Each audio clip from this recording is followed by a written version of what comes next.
परम सत्कारयोग साध संगत जी, रसना पवित्र करिए ते आखिए तान श्री सतगुरु जगजीत सिंह जी, तान श्री सतगुरु उदय सिंह जी। साध संगत जी, साखी का सिरलेख है सेवा तो मेवा।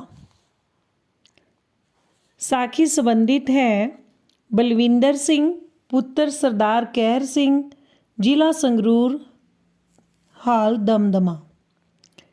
श्री जीवन नगर के इलाके के भाग जागे सतगुरु जगजीत सिंह जी महाराज घोड़ियां ते दौरा आरंभिया।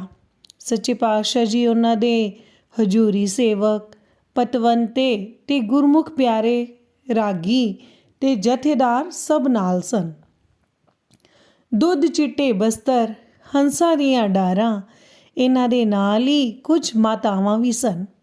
चंगा वहीर सी। सारा जथा दमदमियों रवाना होया।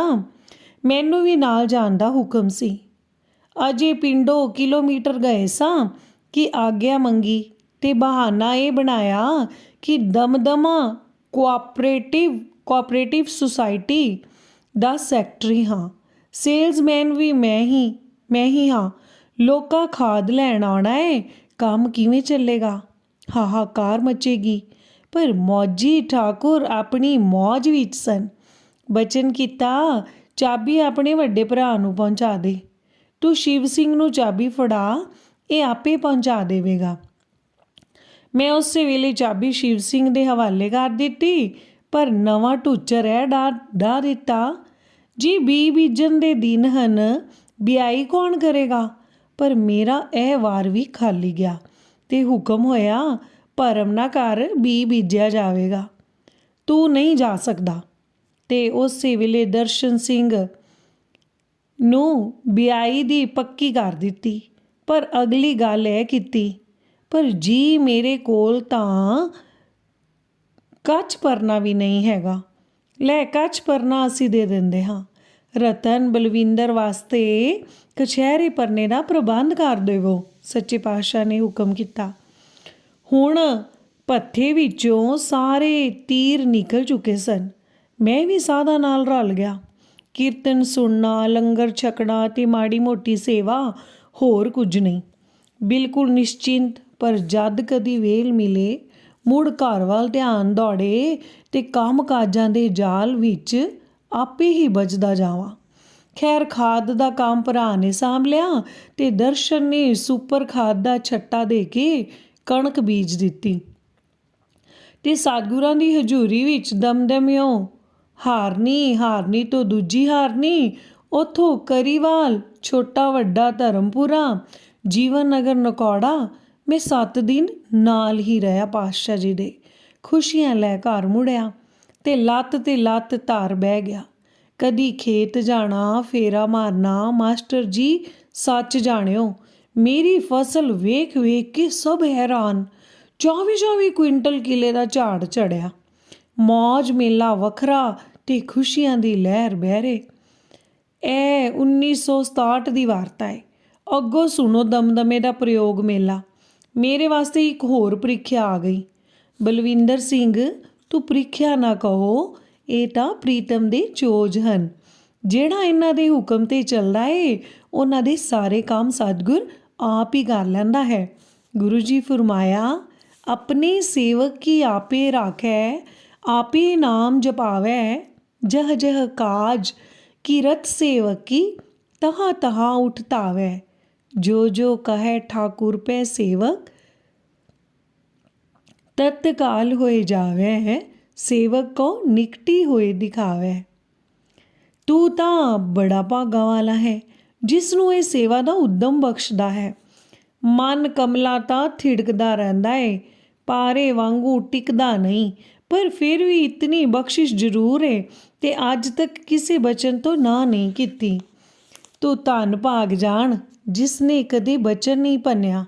हाँ जी, अगली घटना इउं है कि 1972 विच साडे नगर सालाना प्रयोग संत निधान सिंह ते उन्हां दे नाल भरावां दे उद्यम नाल होण दा प्रोग्राम बनिया।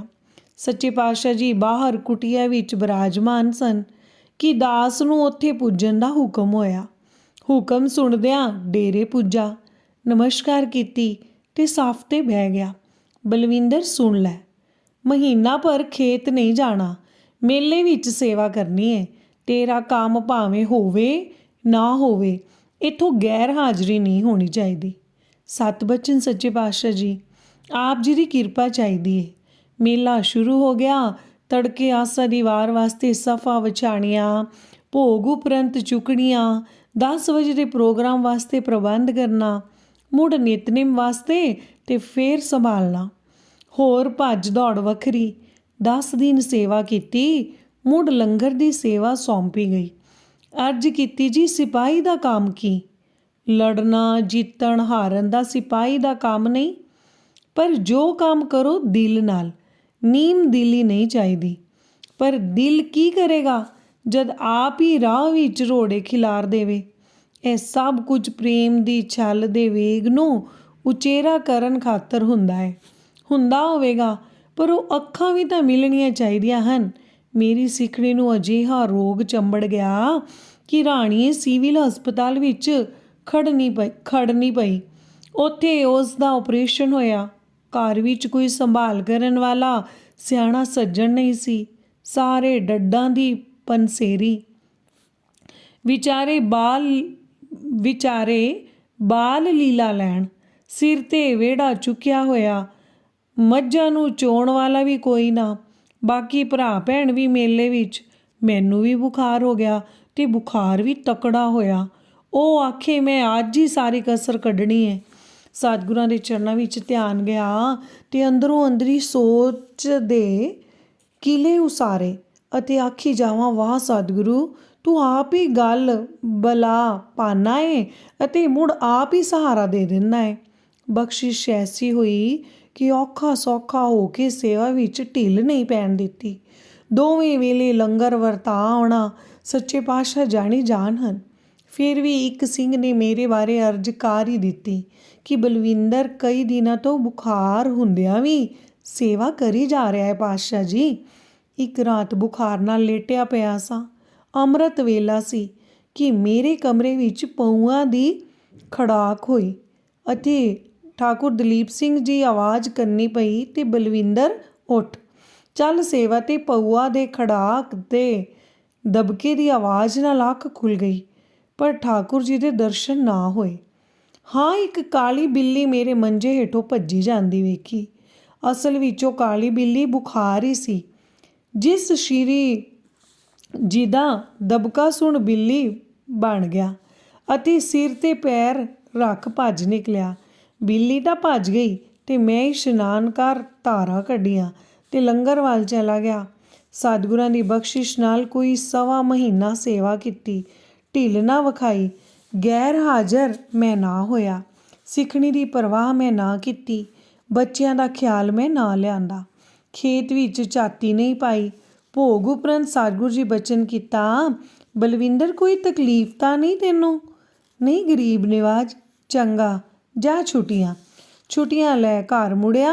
ਸਿੱਖਣੀ ਵੀ ਠੀਕ ਹੋ ਗਈ, ਮੱਝਾਂ ਵੀ ਰਾਸ ਆ ਗਈਆਂ। ਖੇਤ ਵਿੱਚ ਪਾਣੀ ਲਾਉਣ ਵਿੱਚੋਂ ਛੁੱਟੀ ਹੋ ਗਈ, ਖਾਦ ਪਾਉਣ ਤੋਂ ਵੀ ਛੁੱਟੀ ਹੋ ਗਈ। ਕਿਸੇ ਕੰਮ ਨੂੰ ਹੱਥ ਨਾ ਲਾਇਆ, ਪਰ ਬੋਲ ਸੰਭਾਲਣ ਨੂੰ ਮੂਹਰੇ। ਉਸ ਵੀ ਟੀਸੀ ਕੱਢੀ, ਮਾਣ ਨਾਲ ਛਾਤੀ ਉਭਰੀ। 4 ਕਿੱਲਿਆਂ ਵਿੱਚੋਂ 40 ਕੁਇੰਟਲ ਕਣਕ ਨਿਕਲੀ। ਗੁਆਂਢੀ ਹੈਰਾਨ ਪਰੇਸ਼ਾਨ, ਕਹਿਣ ਬਲਵਿੰਦਰ ਨੇ ਜਾਦੂ ਕਰ ਦਿੱਤਾ ਈ, ਇਸ ਦੇ ਵੱਸ ਵਿੱਚ ਬਾਹਰਲੇ ਹਨ। ਵੇਖੋ ਸਾਰੇ ਪਿੰਡ ਨਾਲੋਂ ਇਹਦਾ ਨੰਬਰ ਏ। ਕੰਮ ਭਾਵੇਂ ਕੋਈ ਨਹੀਂ ਕੀਤਾ, ਪਰ ਭੋਲਿਆ ਉਹਨਾਂ ਨੂੰ ਕੀ ਪਤਾ ਧੰਨੇ ਦੇ ਢੱਗੇ ਕੌਣ ਚਾਰਦਾ ਸੀ, ਉਹਦੇ ਛੱਕੇ ਕੌਣ ਬੰਨ੍ਹਦਾ ਸੀ, ਉਸ ਗਾਡੀ 'ਤੇ ਕੌਣ ਬਹਿ ਖੂਹ ਚਲਾਉਂਦਾ ਸੀ, ਉਸ ਦੇ ਕਿਆਰੇ ਕੌਣ ਬੰਨ੍ਹਦਾ ਸੀ। ਇਹ ਉਹ ਸ਼ਕਤੀ ਹੈ ਜਿਹੜੀ ਸੇਵਕਾਂ ਦੇ ਕਾਰਜ ਰਾਸ ਕਰਦੀ ਹੈ। ਮੈਨੂੰ ਤਾਂ ਇਉਂ ਭਾਸਦਾ ਏ, ਜੇ ਕਿਰਪਾ ਦ੍ਰਿਸ਼ਟੀ ਹੋ ਜਾਵੇ ਤਾਂ ਮਨੁੱਖ ਸਭ ਪਾਸੇ ਛੱਡ ਛੁਡਾ ਇੱਕੋ ਸਤਿਗੁਰ ਦਾ ਹੀ ਪੱਲਾ ਫੜ ਲਵੇ, ਢਿੱਲਾ ਨਾ ਹੋਣ ਦੇਵੇ, ਪੀਚ ਪਾ ਕੇ ਰੱਖੇ, ਫਿਰ ਲੱਤ 'ਤੇ ਲੱਤ ਧਰ ਸੌਂ ਜਾਵੇ। ਚਿੰਤਾ ਨਾ ਕਰੇ, ਕੰਮ ਜਾਣਨ ਜਾਂ ਮੇਰਾ ਸਤਿਗੁਰ ਜਾਣੇ। ਸਾਰੇ ਹੀ ਆਖ ਲਈਏ ਧੰਨ ਸ਼੍ਰੀ ਸਤਿਗੁਰੂ ਜਗਜੀਤ ਸਿੰਘ ਜੀ।